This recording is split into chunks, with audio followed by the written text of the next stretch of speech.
Alright guys, how's it going? It's Python. Welcome back to some more Haikyu Fly High. It's been a while, especially since I've recorded a video for this game, so I'm really sorry about that. I've kind of, to be honest with you, had a bit of a time off from the game. I've just been a bit burnt out from it, so I'm back now. We should be good. I am quite low ranked, to be honest with you. That's why the gameplay videos might take a little bit. But I'll try to get some gameplay videos, especially with Kita out as soon as possible. We're going to go over his skills as well as some team compositions, mainly today. I'm going to go over his skills quite quickly because I'm sure everybody is aware of his skills by now, since he's already been out. I already streamed a gacha video on him as well. So we're going to go over his skills. I'm also going to talk a little bit about some other characters that synergize with him, as well as some other memories that benefit from him being a part of your team. So let's do that. Let me pull up the team builder again. I'm showing the skills on the team builder. We're gonna do the teams as well, just because it's easier to do that. So Kita, again, it is a receive unit, obviously. The 4th Inazaki unit as well, so there's some cool skill bonuses that are available now, which is quite awesome. So starting off with skill 1, when Kita touches the ball, for every 1% of his defense technique, his receive increases by 2 and his save increases by 2 up to 180%. When Kita enters the court, all players on both sides of the court gain 5 stacks of the silence debuff, each stack decreasing awareness and reflex by 10 up to 5 stacks. Kita's touches will not be critical, so he cannot actually trigger critical, which is quite interesting. But yeah, he's essentially made for the twins. They want attack and defense technique increase, which he does as well. He doesn't increase those, but he does reduce everybody's awareness and reflex, which helps the twins, or Atsumu rather, but Osamu as well. But it helps Atsumu help the rest of the team, which we'll get to in a moment, because the less attack technique they have, the less awareness they have, the more attack technique and defense technique boost they get from the other players. Skill 2, Kita performs a serve with 160% of his serve stat. Save, excuse me. All players on your side of the court gain 1 stack of the silence debuff. On both sides of the court, gain 1 stack of the silence debuff, each stack decreasing awareness and reflex by 10 up to 5. Your players with the debuff gain 10% attack technique and defense technique lasting for 1 rally. Really, really nice. This is only after he performs the save, by the way, so this is obviously after you get blocked, so a lot of the times the save is not really that good. More often than not, it happens, it's a bad save, from what I've seen. Except for obviously Yaku, who has a guarantee to change it to perfect the first time around for everybody, really, not just himself. Skill 3, when Kita's on the court, when a player on your side loses a debuff, Kita gains 1 stack of the defense buff. Each stack increases his receive and save by 2% of his corresponding stats up to 100. While Kita's on the court, when your player touches the ball, each stack of defense increases the player's strength by 1.5 up to 50. Again, why would we need strength if the awareness is this low? Well, that's because a lot of other players, especially Atsumu, are guaranteed critical touches sometimes, or can help other players guarantee critical touches. So strength you still need, even though awareness gets a massive debuff. Skill 4, so just keep this in mind, by the way. Skill 4, Kita performs a receive with 240% of his receive stat. 1 stack of each type of debuff are removed from all players on your side. If a debuff is removed this way, that player's attack technique and defense technique increases by 15 for 1 rally. Really, really good. Every time he essentially uses the receive skill, you get a 15% attack and defense technique boost on the rest of your team, as long as you have a debuff, right? On them, because if you've already cleared it, then you can't remove it. Moving on to the resonance, while Kita's on the court, again, the bad thing about this is that it doesn't, the cooldown doesn't reset. There's no way to reset the cooldown. So let's look at the resonances. Resonance 2, while Kita's on the court, at the end of the rally, the strength of your players with no more than 30% awareness increases by 30% for 1 rally. Really, really strong skill resonance 2 here. While Kita's on the court, at the end of the rally, the spirit of your players with a debuff increases by 30 for 1 rally. Again, really, really strong. He himself doesn't benefit from this because obviously he cannot crit, but for the rest of the team, even though the attack technique and defense, the awareness and reflex are getting debuffed, you can still, there are ways to guarantee critical hits, and we'll get to those in a moment. At the end of the first rally, after Kita enters the court, all debuffs on your side are cleared, and your player's awareness decreases by 100 and their strength increases by 60 until he leaves the court. While Kita is on the court, at the end of each rally, all players on both sides of the court receive 1 stack of the Silence debuff, decreasing awareness and reflex by 10 up to 5. The maximum cooldown of Rally the Team is reduced by 8, so at Resonance 4, you have this to spam. So Resonance 4 Kita is, for me, really busted when it comes to this specific team. Because giving 60% strength is ridiculous. So again, it does reduce awareness, but there are ways to guarantee criticals. We'll get to those in a moment. But again, the massive boost in attack technique and defense technique, and you get the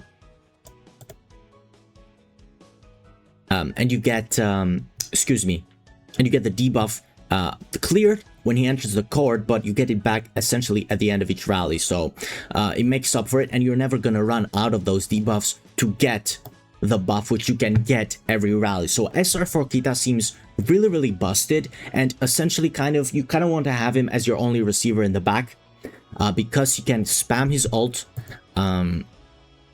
So it's essentially, you get it back at the end of each rally, you get the debuff. You still have like 5 at the beginning, so it's quite interesting. It's quite nice, really, because you get the 15% attack and defense debuff essentially all the time at every single rally with Kita on your side of the court.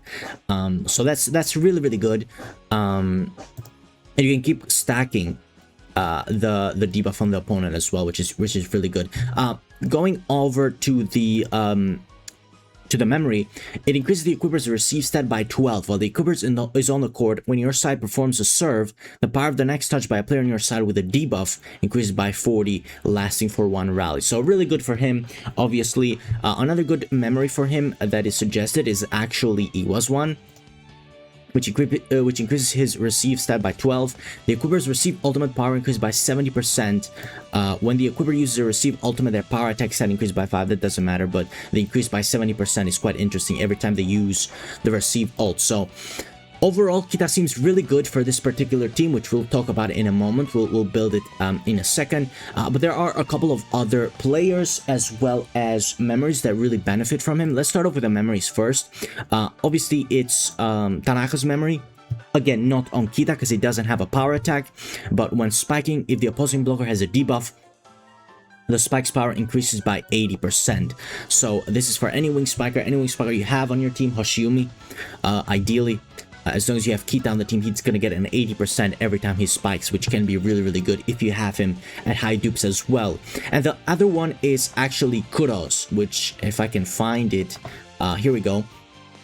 When the equipper performs a block or receive, if any opponent player has a debuff, the equipper's defense technique increases by 20 for 4 net crossings. Obviously, this doesn't apply for Kita. This would have been really good if it could, but obviously it doesn't apply because it's middle blockers only for this passive effect. So any middle blocker that you have, this memory is really good. Maybe for Hirugami, for this particular team, it can work really well. But Kura himself can really help out Kita. Again, going over the characters that help out with the guaranteed critical. If I can find Atsumu's here. Here we go. When Atsumu casts the set, if the spiker's attack technique is not less than 60%, it guarantees a critical spike. They're meant to work together. They're really good. This one guarantees a critical. I believe Kageyama, if I can find Kageyama is really helpful for this as well. If I can click on him for whatever reason. Right. Okay, here we go. I don't know why it took forever. Which one is it? Is this skill 3 again? While Kageyama is on the court, when a player on your side with a dominance uses a set skill, all dominance stacks are consumed and the current set and spike will be critical. So Kageyama, another one that guarantees critical, and there is another way to guarantee critical with a bond we'll get onto when we get to the team building. Other players that really help out with this, that really work out work well with Kita are Tsuki and Kura, which is kind of cool because they're both part of the same theme as Kita and Yaku, who, by the way, they don't have a bond. Kita and Yaku, they don't have a bond. It's a shame, but they're kind of meant to work for different teams. But here we go. When there are players with debuffs on the opponent's court, Tsukishima's awareness and reflex increases by 15, which doesn't really matter because you debuff it anyways, but your side's player's attack technique and defense technique increase by 10, lasting for 1 round, which is 1 rally. So you get a 10% attack technique, defense technique for free, essentially, with Tsuki on your team, because the opposition is always going to have that debuff available. While Kura's on the court, players in the same row gain 20% spirit. No, this is not what I wanted to see, but this is pretty good still. Which one is it? I swear I'm missing something. Okay, maybe I'm missing something, but I swear that Kura has an attack technique and defense technique buff as well. Maybe I'm making this up. I don't know. Here we go. There we go. It's this one. When Kura's on the front row, your side's player's attack technique increases by 14, and his block increases by 45. And when Kura's on the back, your player's defense technique increases by 14. So Kura's another big one to have. His bond with Kenma as well gives your team gives your players attack technique by 10% for 1 set, which again helps out really well with Atsumu. So getting into the team building now, I mentioned a lot of the players that we're gonna talk about. Of course, Kita's on the team. Kita is really good at SR4, right? Going over the skills again, Kita's ridiculously good at SR4. You don't need another receiver if you do have him at SR4, but if you don't, you might need another player in the back row. We'll get into that in a moment. The twins, of course, that is the first team that comes to mind. We'll talk about Ginjima in a moment. Hoshimi Hirugami are almost everywhere. We'll talk about some teams without them. But here for the last slot, that is quite interesting. I mentioned Tsuki. Tsuki can work really well. It gives you the quick attack tag, obviously quite nice. Kura can work as well. He can really help with the attack technique, especially if you have him in the front row. Obviously, his memory is still really good as well.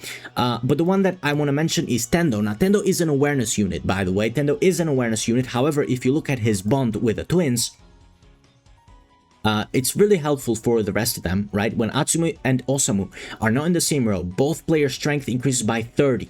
At the end of each rally, Tendo's awareness decreases to 0, and he gains 10% defense technique up to 3 stacks. Tendo's first ball touch each rally is guaranteed to be critical. So all that spirit boost is going to help out Tendo. His awareness doesn't need to be through the roof anymore, because every time the first time every rally he touches the ball is guaranteed to be critical. And obviously, for each winter bright player on the court, your player's attack technique and defense technique increases by 2 up to 12, so that's 6% for free, which is just really nice and really helpful. Of course, you can go Kura and Tsuki here instead of Hoshimi Hirugami for some more synergy. Could this synergize better than Hoshimi Hirugami? I don't know. I think Hoshimi Hirugami are just too good, but this could work out really well as well.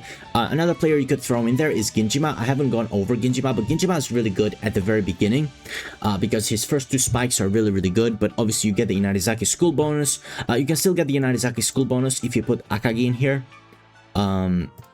If I can find him. You don't even have to rotate him, especially if you have Kita at high dupes at SR4.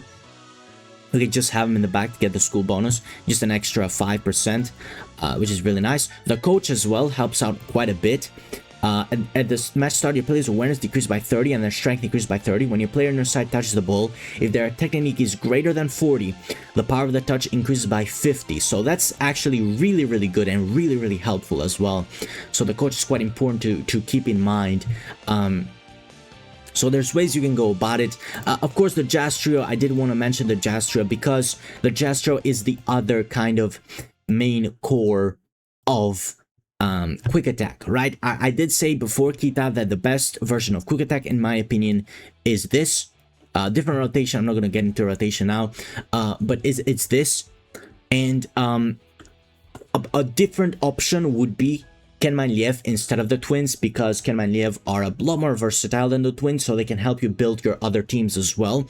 So that's really nice. But you know, so this is more so focused on the Jazz trio rather than the twins. But you can definitely go for a hybrid here. If you want to include Kita as well, maybe you can leave a Hoshimi Hirogami. I don't know how I feel about doing that, to be honest with you. You could go for something like this, or you could go for something like this to get the Karasuno school bonus. This could be something. Obviously, you'd have to change the rotation a bit. This is actually something that I might try out. I think I did try out on stream as well, so we might try out something different because we're lacking a bit, you know, we're lacking spikers a bit in this rotation. But maybe we could try starting off with Ginjima maybe, and then subbing on Hinata. I don't know, but this is an interesting one that you could try as well, with the Jazz trio and the school and the Inarizaki trio. I don't want to call it that, but the twins and Kita, because Ginjima, again, you can start off with Ginjima and then sub him off, because at the very beginning he can be quite helpful. His first spike of the game is really strong. So you could do that and sub him on for Hinata. You could just leave in Kageyama, to be fair. You could also just leave in Kageyama. You could try out this, or this, right? So you can leave in Kageyama, who's really helpful for the guaranteed criticals. So if you want that, you could do that, and you could, obviously you have high dupes on Hoshimi. You don't have to worry about not having that many hitters. So yeah, I would say the safer option for a team is probably this one. It's probably this one. I'd play something like this, with any libero, really. Doesn't have to be Nishinoya, but I do think that maybe you do need a libero with Kita on the team, because it's not he really needs the cooldown reset for the receive, in my opinion, to be an S tier character. So if you can get him SR4, he's gonna be ridiculously strong and ridiculously good. I do feel like the cooldown reduction, excuse me, the cooldown reduction for his ult should have been somewhere before SR4, even maybe SR2, but I think it should have been built in, maybe like it reduces it by half or something. I do feel like that. Maybe I'm overlooking a character that reduces cooldown for your team. Maybe that's something. I mean, Atsumi, to be fair, Atsumi at SR2, where is he? Atsumi at SR2, I believe, your on-card players with awareness equal to or less than 30 have their ultimate cooldown reduced by 2. So this really helps out a lot. This really helps out a lot, to be fair, if you have Atsumu at SR2. So I would say even if you don't get Kita at SR4, but at SR4 he's absolutely busted, in my opinion, in a team like this. So yeah, that's it for the video. As I said, I will do some gameplay with I don't have Hoshimi Hirogami, unfortunately, on the same account as the twins. I will grab them on their rerun. I'm actually probably gonna stream for Tendo's rerun on JP on Friday, just because why not?